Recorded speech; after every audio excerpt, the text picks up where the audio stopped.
Welcome to రాజనీతి. YSR Congress party నాయకుడు Bhumana Karunakar Reddy IAS అధికారిని శ్రీలక్ష్మి మీద దారుణమైన భాషతో విరుచుకుపట్టడం అందరినీ ఆశ్చర్యానికి గురిచేసింది. శ్రీలక్ష్మి ఒకప్పుడు జగన్మోహన్ రెడ్డి గారికి జైల్మేట్. వీళ్ళంతా కూడా ఒకే ముఠాలో సభ్యులు. మరి ఒకే ముఠాలో దోపిడీ ముఠాలో సభ్యులుగా ఉండి ఒకరి మీద ఒకరు విమర్శలు చేసుకోవటం ఏంటి అని అందరూ ఆశ్చర్యానికి గురయ్యారు. వైఎస్ రాజశేఖర రెడ్డి ముఖ్యమంత్రిగా ఉన్నప్పుడు గాలి జనార్దన్ రెడ్డికి అక్రమంగా ఇనుప ఖనిజం గనులు నిబంధనలకు విరుద్ధంగా కేటాయించిన కేసులో శ్రీలక్ష్మి విచారణ ఎదుర్కొంటున్నారు. అప్పట్లో జగన్మోహన్ రెడ్డి ప్రమేయంతోనే ఇది జరిగిందన్న ఆరోపణలు వచ్చాయి. ఆ కేసులో కొన్ని నెలల పాటు జైల్లో ఉన్నారు. చివరికి ఆరోగ్యం దెబ్బతిని నడవలేని పరిస్థితుల్లో బెయిల్ మీద బయటకు వచ్చారు శ్రీలక్ష్మి. ఆ తర్వాత సిబిఐ కోర్టులో డిశ్చార్జ్ పిటిషన్ వేశారు. సిబిఐ కోర్టు డిశ్చార్జ్ పిటిషన్ తిరస్కరించింది. తెలంగాణ హైకోర్టుకి వెళ్ళారు. తెలంగాణ హైకోర్టు ఈవిడకు అనుకూలంగా తీర్పు చెప్పింది. ఈ కేసుతో శ్రీలక్ష్మికి ఎలాంటి సంబంధం లేదని శ్రీలక్ష్మి ఈ కేసు నుంచి తప్పించమని సిబిఐని ఆదేశించింది. అయితే సిబిఐ సుప్రీంకోర్టుకి వెళ్ళడంతో సుప్రీంకోర్టు మళ్ళీ తిరిగి విచారించండి అని తెలంగాణ హైకోర్టుకు ఆదేశాలు జారీ చేస్తే తెలంగాణ హైకోర్టు ఈవిడ డిశ్చార్జ్ పిటిషన్ కొట్టేసింది. ఇప్పుడు ఆ కేసులో విచారణ ఎదుర్కొంటుంది శ్రీలక్ష్మి. ఆ కేసులో గాలి జనార్దన్ రెడ్డితో పాటు మరో 4 శిక్షలు కూడా పడ్డాయి. విచారణ పూర్తయి సిబిఐ కోర్టులో. మరి రేపు ఈవిడ పరిస్థితి ఏంటనేది తెలియదు.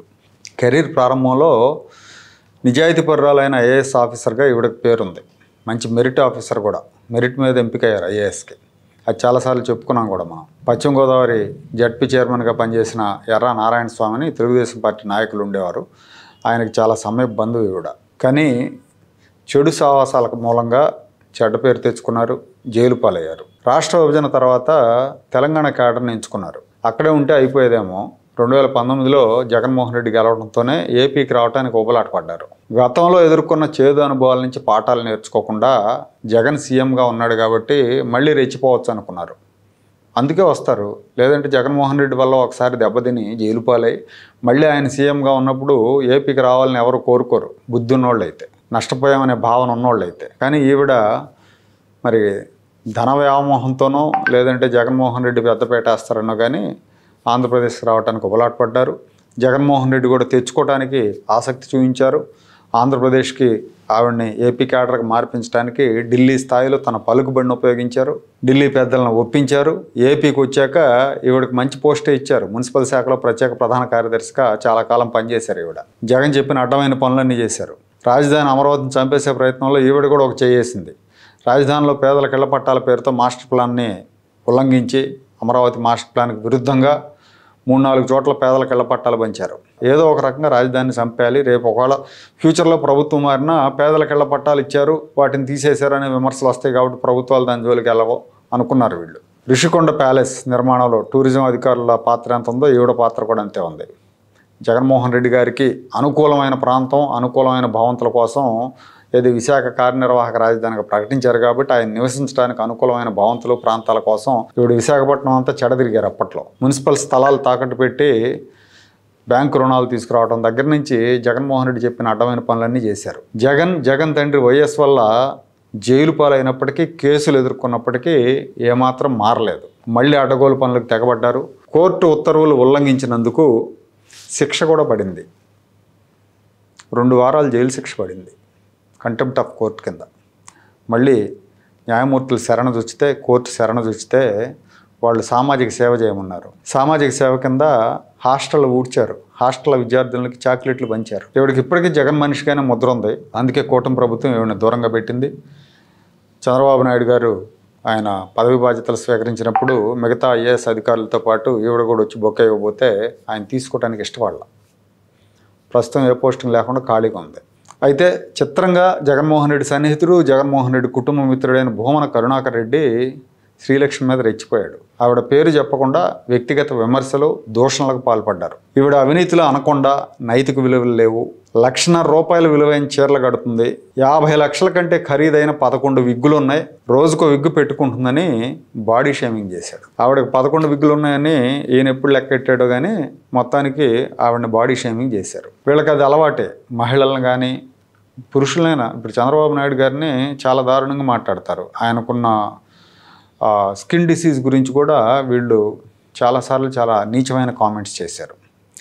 అలాగే లోకేష్ గారి గురించి బాడీ షేమింగ్ చేశారు. పవన్ కళ్యాణ్ గారి గురించి కూడా రోజా గారు బాడీ షేమింగ్ చేశారు. వీళ్ళకి అలవాటు. అంతెందుకు షర్మిల గురించి, సొంత చెల్లెలు షర్మిల చీరలు కట్టుకోవటం గురించి కూడా ఏ రంగు చీర కట్టుకుని చంద్రబాబు నాయుడు దగ్గరికి వెళ్ళిందని కూడా జగన్మోహన్ రెడ్డి మాట్లాడాడు. అంతకంటే నీచం ఇంకోటి లేదు. వీళ్ళకి అలవాటు. అమరావతి మహిళలు వాళ్ళు కట్టే చీరల మీద కూడా ఈ కాలకైలు గ్యాంగ్ అడ్డగోలుగా విపరీతమైన దుష్ప్రచారం చేసింది.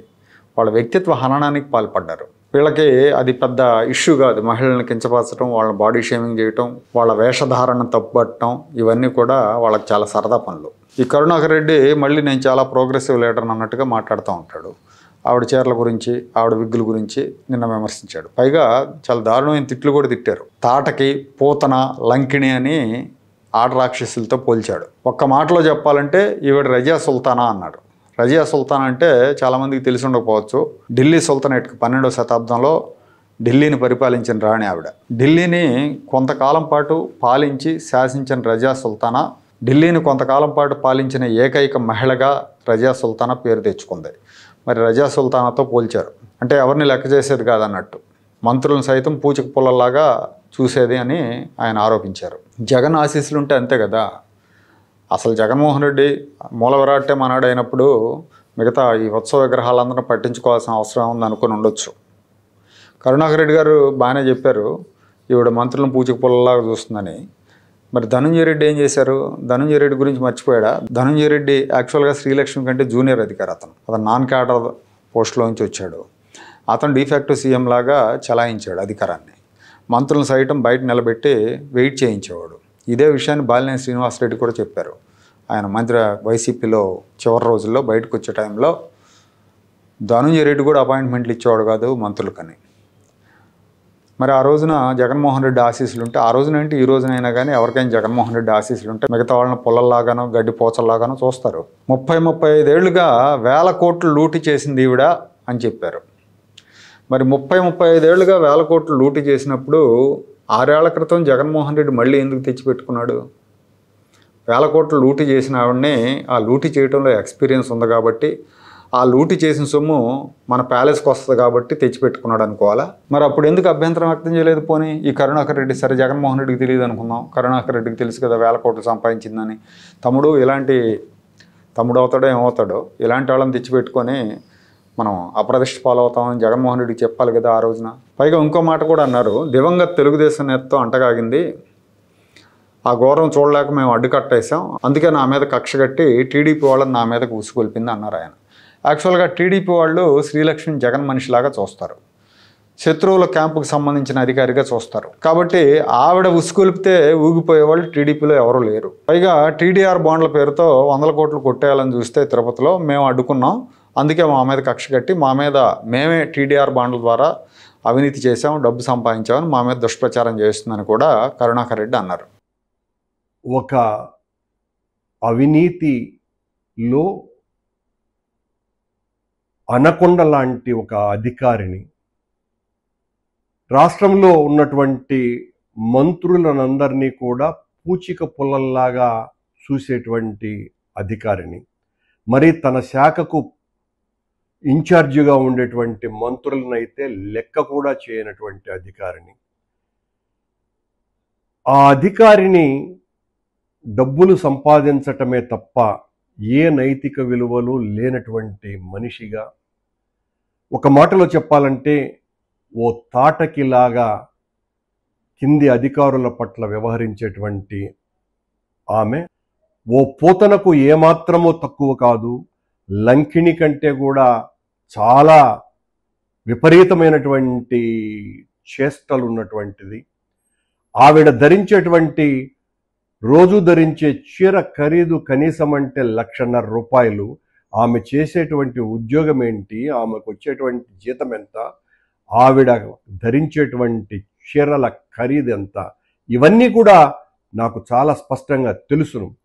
రోజు 1,50,000 రూపాయలకు పైన విలువ చేసేటువంటి చీరలు ధరిస్తూ 50 లక్షల రూపాయల కంటే విలువైనటువంటి విగ్గులు ఆవిడకు దాదాపు 11 ఉన్నాయి. రోజు ఆ విగ్గులు ఒక్కొక్క రోజు ఒక్కొక్క విగ్గు ధరిస్తూ ఆవిడ దర్శనమిస్తూ ఉంటారు ఆఫీసులలో. ఇద్దరు జగన్మోహన్ రెడ్డికి విధేయులే కదా, ఎందుకు ఇలా జరిగింది, ఒకరి మీద ఒకరు ఎందుకు కత్తులు దూసుకుంటున్నారనే చర్చ జరుగుతూ ఉంది. వైఎస్ఆర్ కాంగ్రెస్ పార్టీ 5 ఏళ్ల పాలనలో చేసిన అవినీతి పనుల్లో ఈ టీడీఆర్ బాండ్ల జారీ ఒకటి. చాలా అవినీతి చేశారు. మద్యం స్కాము, లేదంటే మైనింగ్ స్కాము, భూ కబ్జాలు, ఇలాంటివి చాలా ఉన్నాయి. అయితే ఈ టీడీఆర్ బాండ్ల కుంభకోణం అనేది చాలా మున్సిపాలిటీల్లో జరిగింది. అక్కడున్న ఎమ్మెల్యేలు, మంత్రులు, వీళ్ళలో చాలామంది ఈ టీడీఆర్ బాండ్ల విషయంలో మున్సిపల్ అధికారులు వీళ్ళంతా కూడా కొమ్మక్కై చాలా ఎక్కువ విలువకు బాండ్లు తీసుకున్నారు. అందులోంచి వాటాలు తీసుకున్నారు, కమిషన్లు తీసుకున్నారు. దీని మీద చాలా విమర్శలు వచ్చినాయి ఆ రోజున. దాదాపు 10,000 కోట్ల విలువైన టీడీఆర్ బాండ్లు నిబంధనలకు విరుద్ధంగా ఇచ్చారు. తిరుపతి, ముఖ్యంగా తిరుపతి, తణుకు, విశాఖపట్నం, కాకినాడ లాంటి నగరాల్లో పెద్ద ఎత్తున కుంభకోణం జరిగిందన్న ఆరోపణలు వచ్చినాయి. కమిషన్ల రూపంలో దాదాపు 2,000 కోట్లు నొక్కేశారు వైసీపీ నేతలన్న విమర్శలు వచ్చాయి. ప్రధానంగా తణుకులో కారుమూరి నాగేశ్వరరావు ప్రమేయంతో, మాజీ మంత్రి కారుమూరి నాగేశ్వరరావు ప్రమేయంతో టీడీఆర్ బాండ్ల కుంభకోణం జరిగిందని తెలుగుదేశం పార్టీ ఆరోపించింది. పెద్ద ఎత్తున విమర్శలు వచ్చినాయి. తణుకు మున్సిపాలిటీ తీసుకున్న చోట గజం 4,500 రూపాయల వాల్యూ ఉంటే అక్కడకు సుదూరంగా 1.5 కిలోమీటర్ల దూరంలో గజం 22,000 రూపాయల చొప్పున వాల్యుయేషన్ కట్టి 754 కోట్ల విలువైన బాండ్లు జారీ చేశారు. అక్కడ వాస్తవ విలువ 63 కోట్లు, కేవలం 63 కోట్లు, అంటే 690 కోట్లు నొక్కేశారు. అలాగే తిరుపతిలో కూడా దారుణమైన దోపిడీ జరిగింది. కరుణాకర్ రెడ్డి, ఆయన కుమారుడు 100 కోట్లు దోచుకున్నారన్న విమర్శలు వచ్చాయి. ఇక్కడ గజం 35,000 చొప్పున 1000 కోట్లకు బాండ్లు జారీ చేయాలి, కానీ రెసిడెన్షియల్ ఏరియాని కమర్షియల్గా చూపించి 4,000 కోట్లకు బాండ్లు జారీ చేశారు. ఈ కుంభకోణాలన్నీ కూడా శ్రీలక్ష్మి కనుసన్నలో జరిగినాయి. ఎక్కడ కూడా వైఎస్ఆర్ కాంగ్రెస్ పార్టీ నేతలను అడ్డుకోలేదు ఆవిడ. ఈ పాపంలో ఆవిడ కూడా భాగం ఉందన్న విమర్శలు వచ్చినాయి ఆ రోజున. అయితే శ్రీలక్ష్మితో పని అయిపోయిన తర్వాత ఇప్పుడు విమర్శల వర్షం ఎందుకు కురిపిస్తున్నారు అనే ప్రశ్న వస్తుంది. టీడీఆర్ బాండ్ల కుంభకోణానికి సంబంధించి రాష్ట్ర ప్రభుత్వం మొత్తం ప్రాథమిక సమాచారం అంతా ప్రభుత్వం దగ్గర ఉంది. దీని మీద సిఐడి విచారణకు ఆదేశించే అవకాశాలు ఉన్నాయని చెప్తున్నారు. సో అప్పుడు ఈ పాపం మొత్తాన్ని శ్రీలక్ష్మికి అంటగట్టే ప్రయత్నంలోనే కరుణాకర్ రెడ్డి ఆరోపణలు చేశారు. ఈ టీడీఆర్ బాండ్ల కుంభకోణాన్ని దారి మళ్లించడానికే, శ్రీలక్ష్మి వైపు మళ్లించడానికే ఈ విమర్శలు చేశారంటున్నారు. జగన్మోహన్ రెడ్డికి తెలియకుండా కరుణాకర్ రెడ్డి శ్రీలక్ష్మి మీద విమర్శలు చేసే సాహసం చేయరు. ఈ వ్యవహారంలో శ్రీలక్ష్మి ఇరుక్కోవడం ఖాయం. భూమన కుమారుడు తప్పించుకోవడానికే శ్రీలక్ష్మి మీద ధ్వజమెత్తారన్న అభిప్రాయం వ్యక్తం అవుతా ఉంది.